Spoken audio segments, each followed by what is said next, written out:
Hey everyone, it's Will and welcome to the channel. There's a lot of people, including myself, who have been waiting and wondering when the MiG-25 will be added to War Thunder. So in this video, I'll be covering pretty much everything you could possibly need to know about both the MiG-25 Foxbat and the MiG-31 Foxhound, as well as when and how I think that they will be added. I'll also be covering multiple different variants of each, as well as all the weapons that they can carry. I will say that before we get started, I personally believe that the MiG-25 could and should have already been added, especially now with AMRAAMs already in game. There's really no reason to not add it. I've also seen a lot of people say they think it should be added just as an event vehicle, but I think it's a bit too iconic just to be added solely as an event vehicle like some inbreds think. I do think that one variant could be added as a tech tree and another could be added as an event vehicle or a premium, but I'll talk about that a bit later. The fact that the MiG-25 was the main reason behind the F-15 being made is case enough for it to be added as a tech tree vehicle. This will be quite a bit of a longer video than what I normally post, so make sure to grab your popcorn and fruit roll-ups, sit back, and enjoy. I'll start off by talking about the MiG-25's weapons and some specifics about them.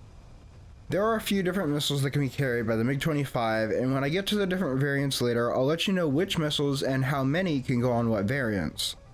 First off, we have the main missile that the MiG-25 is known for, the R-40. Notably, the R-40 is still the largest air-to-air missile ever produced, despite beginning production in the 60s, a whole 60 years ago. There are a few different variants of the R-40, the first two of which are the R-40R and the R-40T.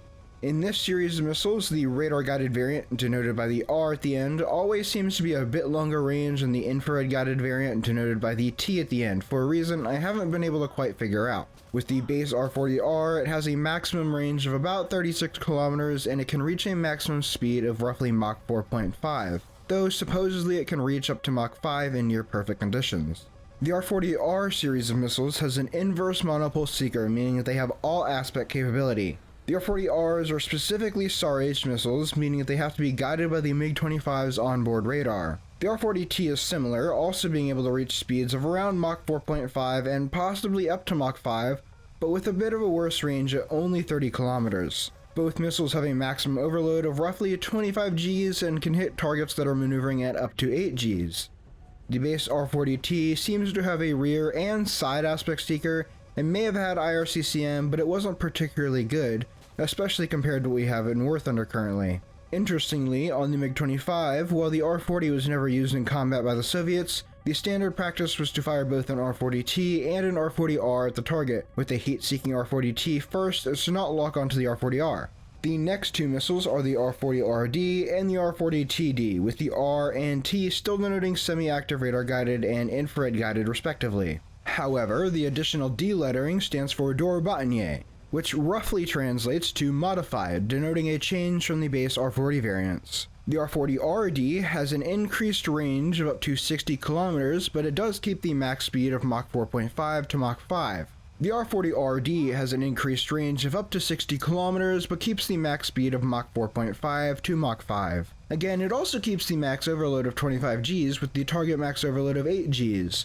Interestingly enough, the seeker on the R-40RD was swapped out to the same seeker used by the R-24R to help increase its range. With the R-40TD, it does have most of the same parameters as before, the same top speed and the same overload values, but it does have an increased range to 50 kilometers. The seeker on the R-40TD was also upgraded to feature all aspect capability, as well as having an improved IRCCM capability and a much more sensitive seeker in general. As for the other missiles the MiG-25 could carry, these would be both the R-60 and the R-60M, which I think we all know and, well, I would say love, but I'm pretty sure there isn't a single player who actually loves them. The R-60 family would be used for closer range engagements if a target was able to close the distance before it could be killed by the R-40s. So, just to recap, there are 6 total different missiles that can be used by the MiG-25 family.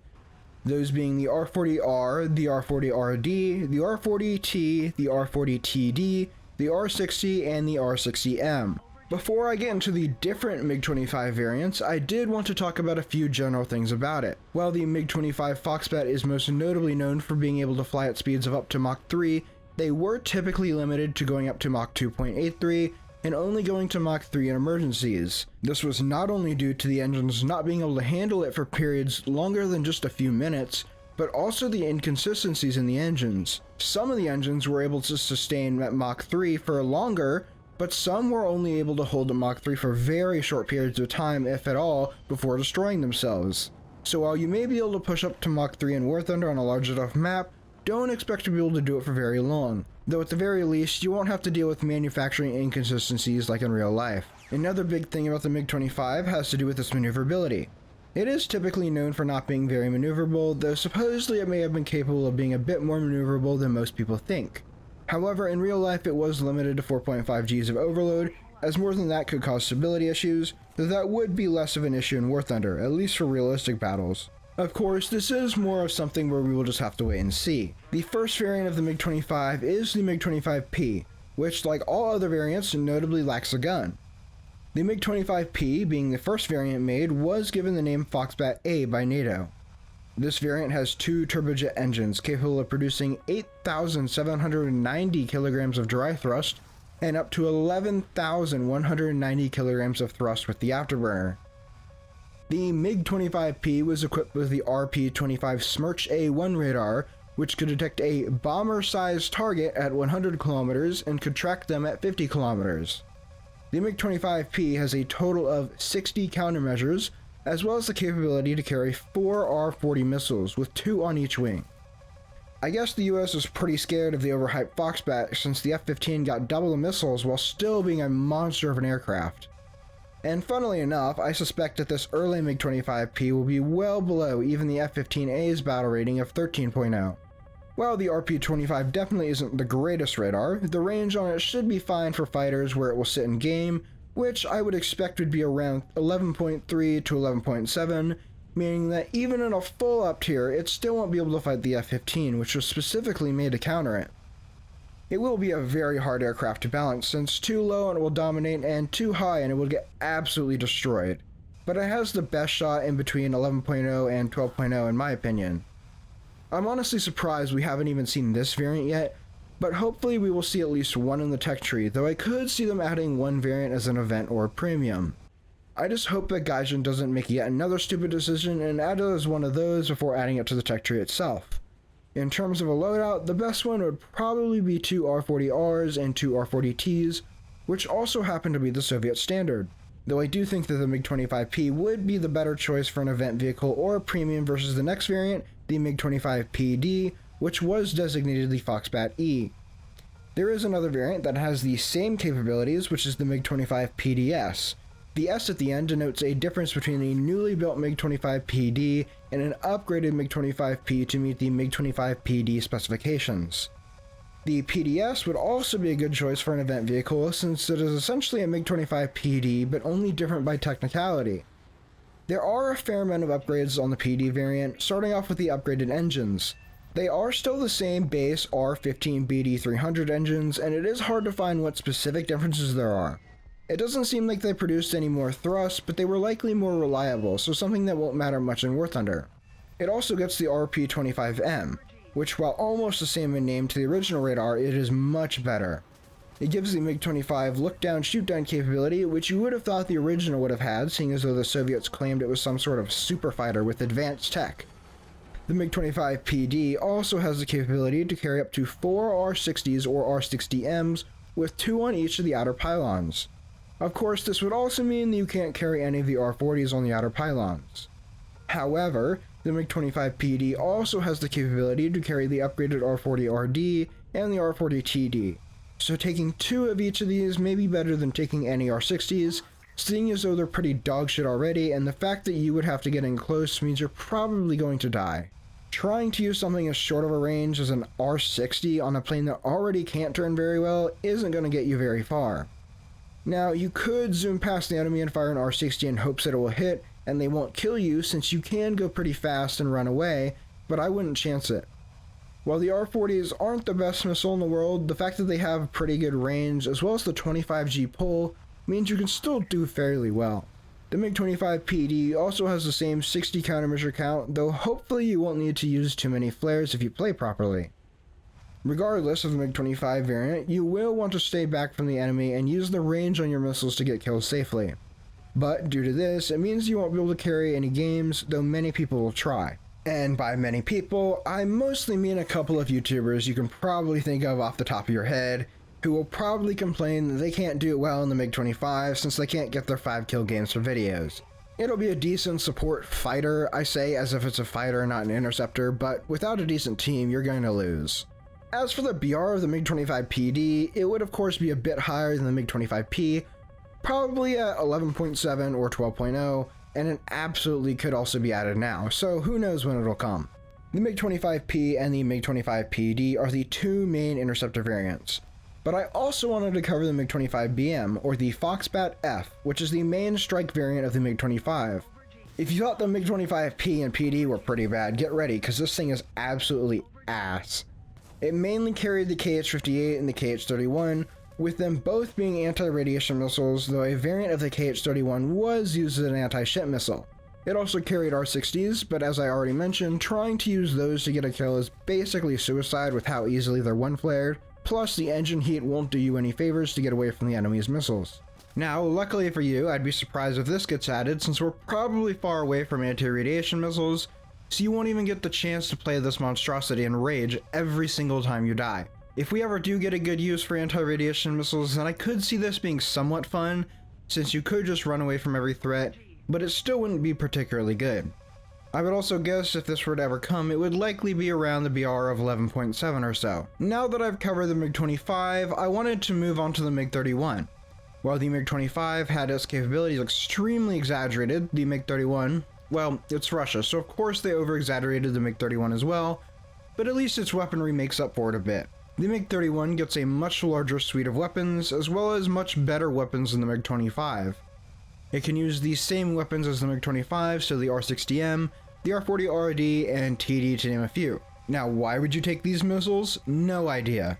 Taking any of these on a MiG-31 would be extremely stupid, seeing as though you have multiple significantly better missiles at your disposal. The first of which is the R-73, which still wouldn't be the best option, since you would need to get close to your enemy, but it's miles better than the R-60, as in quite literally, since it has a way longer range. But it also can use the R-33, of which there are two main variants, being the R-33 and the R-33S.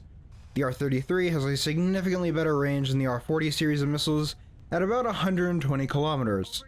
Since the base R-33 is a semi-active radar homing missile, that means it would be the second longest range Fox 1 in the game at this time, only being beaten by the Sedgel on the Iranian Tomcat since it has a range of 135 kilometers. The top speed of the R-33 is about Mach 4.5, so about the same as the R-40 and a bit better than the Sedgel. As for the maneuverability and G-overload on the R-33, there is very little information that I've been able to find, so we'll have to do a little bit of guesswork here. Though at least there will be some logic behind this, unlike any decision made at Gaijin HQ, where they act like they just smoke crack and do random shit all day, only to have to make up the worst reasoning you've ever heard of the next day, for whatever bullshit they decided to do. So in order to be reasonable, we have to take a look at what I was able to find, and that was that the R-33 can hit targets maneuvering at a maximum of 8 Gs. Now from this we can look at the R-40, which has the same target overload of 8 Gs, and see that it can maneuver up to 25 Gs. So from this we can estimate that the R-33 can maneuver at a maximum of around 25 Gs as well. However, while they do have roughly the same maneuverability, the R-33 has about double the range of the best R-40 variant. So the R-40 wouldn't have enough energy to hit a target at its full maneuverability at its maximum range, but at that same range the R-33 should be able to easily hit a target maneuvering at 8 Gs, still making it a much better missile. Also, noting that with the Sedgel being buffed to 20 Gs, you can look at the R-33 and see it will be fairly similar, but with slightly less range, but also a bit better maneuverability. So if you want a good example of how it will perform, try out the Sedgel if you haven't already, and it should give you a fairly decent idea. Now, obviously trying to compare two completely different missiles isn't perfect, but again, I'm trying my best here, unlike a certain game development company. The other variant of the R-33 is the R-33S, which gets a bit more complicated in that we aren't 100% sure about its seeker. However, it is largely agreed upon that the R-33S has an active radar homing seeker, so we'll just go with that. Some people say it may be a semi-active seeker like the original R-33, but there's pretty much no evidence of that, more so just the lack of information about the R-33 in general that makes people argue about the whole issue. But that aside, the R-33S is just an overall upgrade from the base missile. It has an increased max range of 160 kilometers, meaning that it would be the longest range Fox 3 in game if it were to be added now, only slightly beating out the AIM-54 Phoenix, which, by the way, it was designed to compete with. The R-33S seems to have the same max speed of Mach 4.5, and I can't really find any information on its maneuverability, but I couldn't find anything to suggest it had any better maneuverability than the original R-33. So it would seem it likely has the same roughly 25G overload, though of course with nearly 50% more range. There is also the huge added benefit of it being a Fox 3 in that not only will the enemy not get a warning until long after it is launched, but it also gives you the ability to disengage while your missile still speeds towards the enemy. The next series of missiles is the R-77 series, which includes the R-77, the R-77-1, and the R-77M. Starting with the base R-77 that we already have in game, there isn't a whole lot to talk about, but of course it has a max range of 80 kilometers. Not that you'll ever get that in game, since the devs can't even be bothered to Google how to calculate a variable drag coefficient, and instead set its highest coefficient as a constant. So anyone who still talks about the supposed Russian bias can suck on that. If there really was bias for Russia, then the AMRAAM wouldn't be the best missile in game, and the R-77 wouldn't have the stamina of a 20-year-old college student with a raging porn addiction. So despite the fact that they already copy and paste entire vehicles, they still can't be bothered to copy and paste an equation into their code to make a missile work.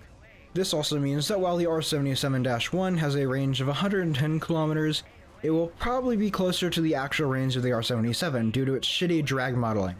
Though hopefully eventually they'll get around to fixing that drag issue. The last R-77 variant is the R-77M, which is similar in maximum range to the AIM-120D at about 190 kilometers. The R-77M was fitted with a ramjet motor allowing a much longer burn time as well as an ACE seeker. It also seems that the R-77M dropped the grid fins in favor of a standard fin design, though supposedly it still has similar maneuverability. This should mean that the issue of incorrect drag won't affect the R-77M when it is ultimately added, since the grid fins are what's causing the extreme drag. Though it is a little hard to find anything confirming the R-77M can actually be used on the MiG-31, seeing as though it's only been tested on the Su-57 so far, but I would imagine it can, and that's probably enough for Gaijin. The last missile that can be used on the MiG-31 series is the R-37M, which is a further development of the R-33. The R-37M is a hypersonic missile capable of Mach 6 with a maximum range of 400 kilometers. While it is hard to find accurate information on this missile as it is still fairly new and still in service with Russia against Ukraine, there is some information I could find or infer from its use in Ukraine. Similar to the R-33, I also wasn't able to find the G overload of the missile itself, but it would seem that it can hit targets maneuvering at around 8 to 10 Gs, so the missile itself should be in the realm of 25 to 30 Gs or so.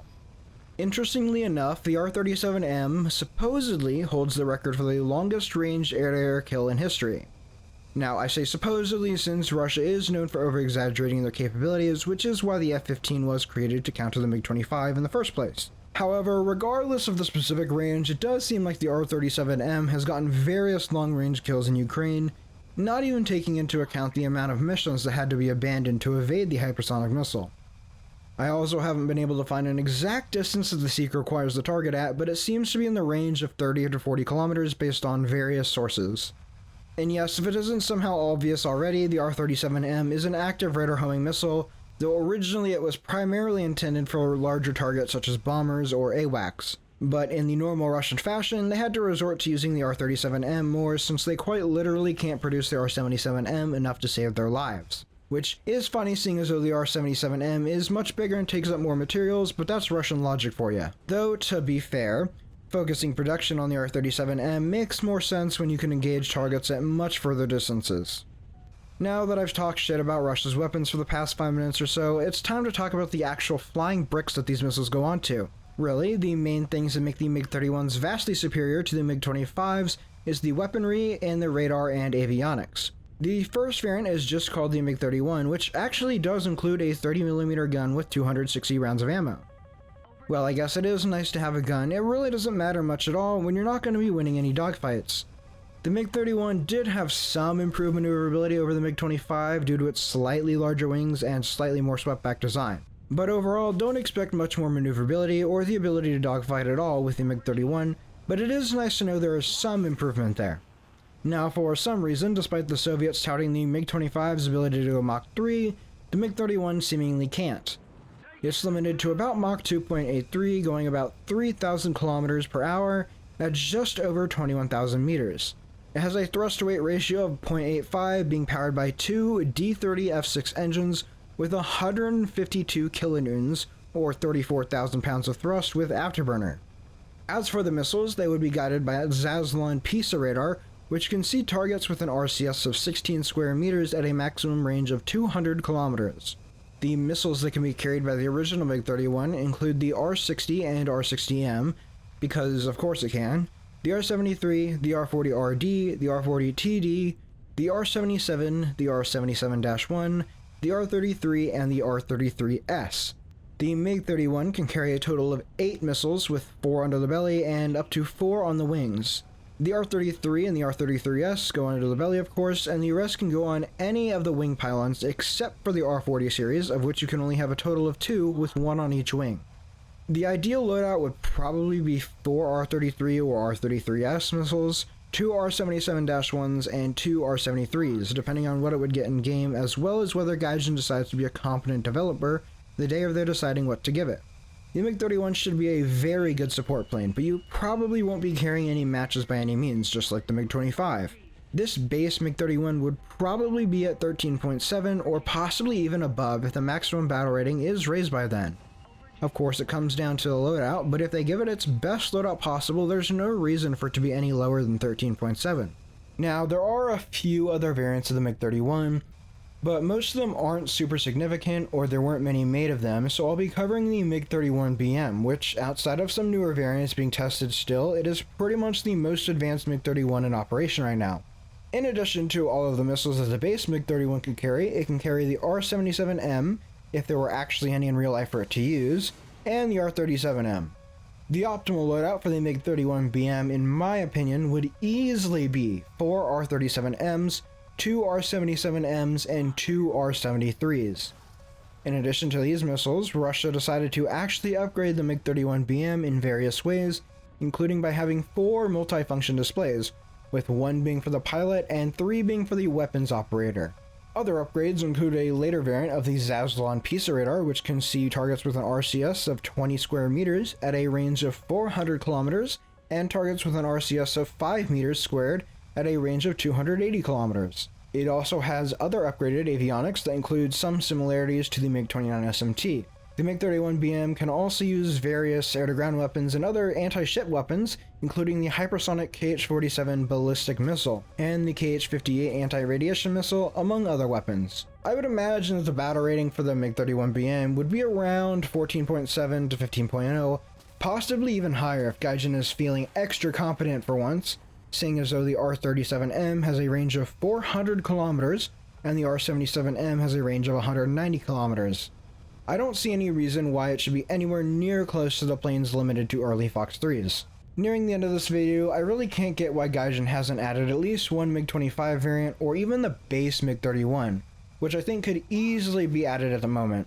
I'm hoping we will start to see them soon, but who knows. Ultimately, I think these are some really interesting vehicles, though of course the missiles help make up for their lack of maneuverability, especially on the MiG-31, which has some pretty stupidly good missiles, especially when you take into account that our largest map size at the moment is only 128 by 128 kilometers. Even corner to corner, it's 181 kilometers, which is still less than half the range of the R-37M, and is shorter than the max range of most other end-of-the-line missiles that we will see in the future.